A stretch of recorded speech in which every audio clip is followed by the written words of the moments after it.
Now, back to the Dave Nemo Show on SiriusXM's Road Dog Trucking Radio.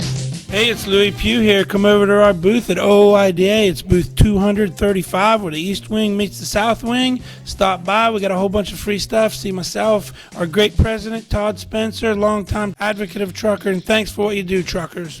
If you really want to know, and I'm not making this up along with the SiriusXM booth, if you want to know where the action is at Matt's, where people are mixing it up and having real discussions and kind of, slinging the tails and, having a great time, 20035 is the place you really want to go to. That, of course, is the home of OOIDA here at the Mid-American Trucking Show. By the way, it's Saturday morning. I know, it's like deja vu. It's a weird thing. This is all the pre-recorded content you guys are going to be hearing before Dave, myself, Lindsay Lawler, and a host of other influencers and friends take the stage of the Mid-American Trucking Show. Joining us this morning, by the way, is our good friend Lewie Pugh. Mr. Pugh goes to Washington. So, Lewie, in order for us to get here, we had to do a 3-host swap and then literally have a whole bunch of airport pickups and then make our way to Louisville to meet our general manager, with only me having actually laid eyes on the guy for the first time. You have been here, there, and everywhere as well. You got in last night from where? This is Wednesday. Last night was Wednesday. Where did you get in from? I got in on last night about 8:30 at night. My plane was delayed for a couple hours, of course,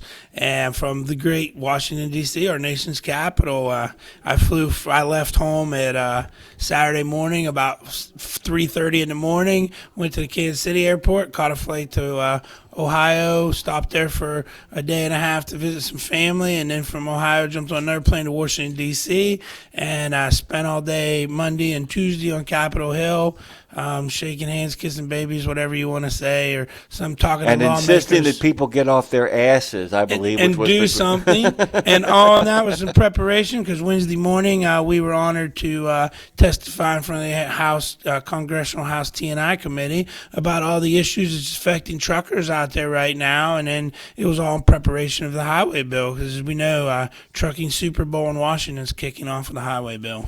By the way, in case you haven't figured it out, the Executive Vice President of OOIDA joins us this morning, Mr. Lewie Pugh, and a genuine, not only friend of the show, but a genuine friend of mine and Dave, and now Tara, who you've dealt with in a million different forms and fashions. Have you met Tara in person, by the way? Yes, we met at Women in Trucking. I think it was the first time in person. Yes. And that begins to feel typical of how we kind of do things around here, because we're literally in a dark hallway with just enough light for us to do the show, and the whole rest of the world hasn't come to life. And it's you, me, Narita Taylor, Tara, and of course our good friend Mr. Nemo and Lindsay and all that. We meet in odd hours because we have odd hours. And it was, again, another time when I'm a late flight, get in super late, and you want me there at first thing and with the butt crack of dawn. I feel like I'm back in the Army. I pushed you back this time, man. I don't know what to tell you, man. But that's a really interesting thing. You're actually getting to be not an old hand at this, but an experienced hand at this in regards to talking to these people. Did you find that people were receptive to what you were saying? There's always a little bit of resistance. There's always people who are on your side. There are always people who pretend they're on your side. There are people who pretend they're not on your side who actually are, where the votes show up where you didn't think they would. What was your sense of the committee when you talked to them? The good sense of the committee was the one thing, it was myself, Truckload Carriers Association, Teamsters, and then there was a gentleman there from Farm Bureau, and a gentleman there from CRH, which is a big construction, paving, probably the biggest in the country. They own a whole bunch of smaller firms, places that you've heard of like Pavestone, Shelley, different companies like that. But anyway, that was the 5-person panel. Of course, the folks from Farm Bureau and the shippers, he was there representing shippers, the man from CRA. They were wanting longer, heavier, well, he said heavier, but not bigger. But I don't know how heavier is not bigger, but that's what he kept saying. But anyway, with that being said, I think we kind of hopefully put that to bed, because the 3 people there representing trucking, along with the 2 congressmen, Congressman Bost and Congressman Mike Collins, we all told them that this is a lose-lose for drivers. Longer, heavier, none of that works out to be more profitable for trucking. And, you're already taking a market where truckers aren't paid correctly. They have nowhere to park.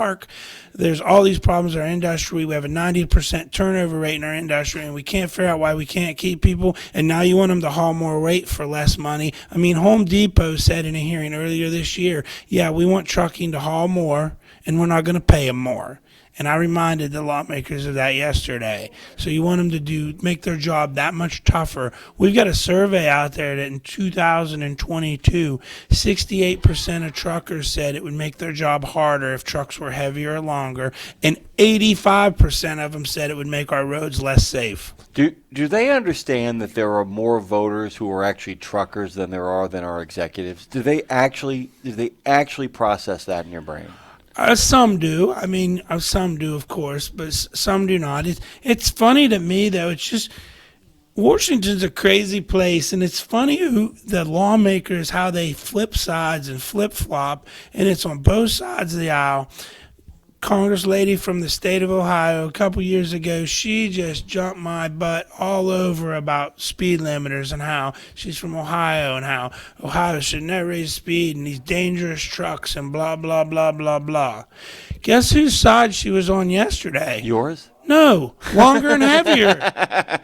We want speed limiters because trucks are so dangerous, but yet she wants trucks to be heavier. How does that make any kind of rationalized Well, it's sense? the same people, by the way, when you make them longer and heavier, and then the guys insist on driving slower because they're trying to be safer, are the same people complaining about how they can't get where they're going because this heavy, longer, heavier truck is now blocking their route. We got to get these trucks off the road so I can get to soccer practice. You know who delivered that ball, right? You know who delivered those oranges and those slices you have in your car, correct, Congresswoman? And the shippers were funny because, like I said, he kept saying, we don't want longer trucks or bigger trucks. We just want to be able to haul some more weight. And, Bryce Mungen, who works in our office after the hearing was over. Another bad guy like George O'Connor. He said, you know what we should have probably said? And I said, what's that, Bryce? And I wish I'd have thought it because I'd have said her.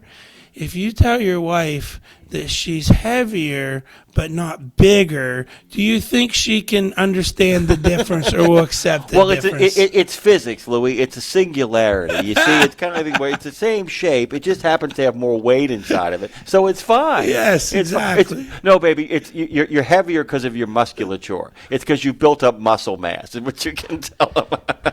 So, in moving from there, of course, we talked about parking and the need for parking, how this is the third Congress this third time we've run this bill through Congress.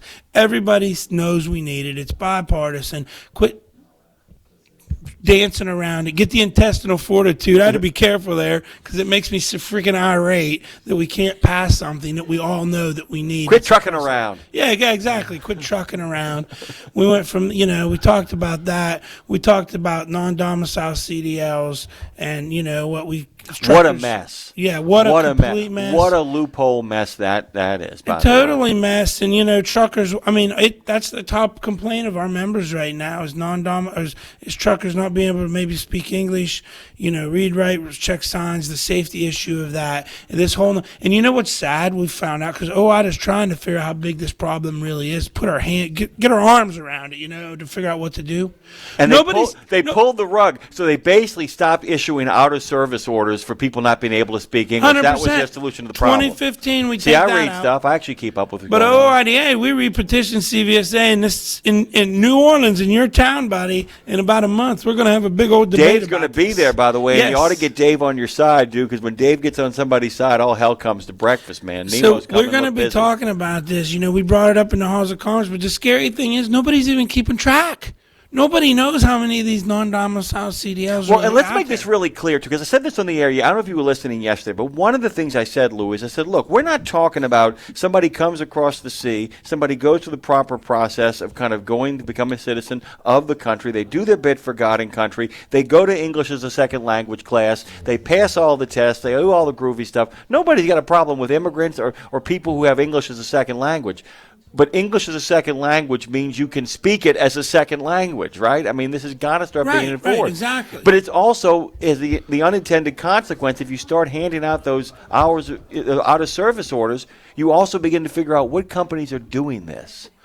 100%. That's the big thing. 100%. And, it's all over the place, and it's a real shame. But, it's funny because what we were kind of hearing through the grapevine from the feds is, well, we need data to show and data and support the data that this is safe or not safe or how many accidents there's been. Okay, nobody's keeping track of it. That's the problem. There's no data out there because nobody's keeping track of that Well, data. we're not going to hand out any more out of service, but we'd like to see nobody's gotten any of these out of service orders, so it must be fine, right? But let's have some common sense here. If you can't read a sign, how are you safe? How's that safe? Right, exactly. And I talked to officers in the state of Missouri.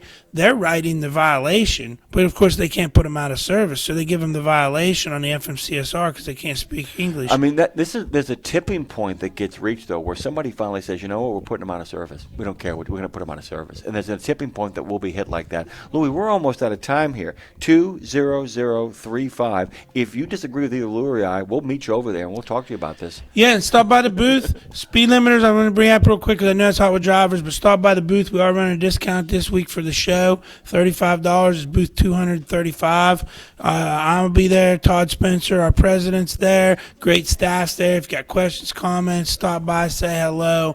Love y'all, truckers. Appreciate what you do. This country would stop if it wasn't for the American trucker. You are so important to this nation, and I can't say how much we appreciate you. Thank you. We got a big thank you wall to truckers at our booth this year. We're in a new location right where you go from the east wing to the south wing. Stop by, check out our trucker wall where we're saying thanks to truckers. We appreciate y'all. We got a whole bunch of goodies and free junk, as I call it. You can get there as well, so stop by, sign up, get your free junk. If you're already a lifetime member, we got some better free junk for you too, so thank you. Free junk, lots of truth. Lewie Pugh, 20035 over at the Middle American Trucking Show, guys. We'll be right back after these messages. Sirius XM 146, the Dave Nemo Show. Phone Master Dre is on the case. We got a lot of great stuff coming your way. Hold on tight. It's Saturday morning.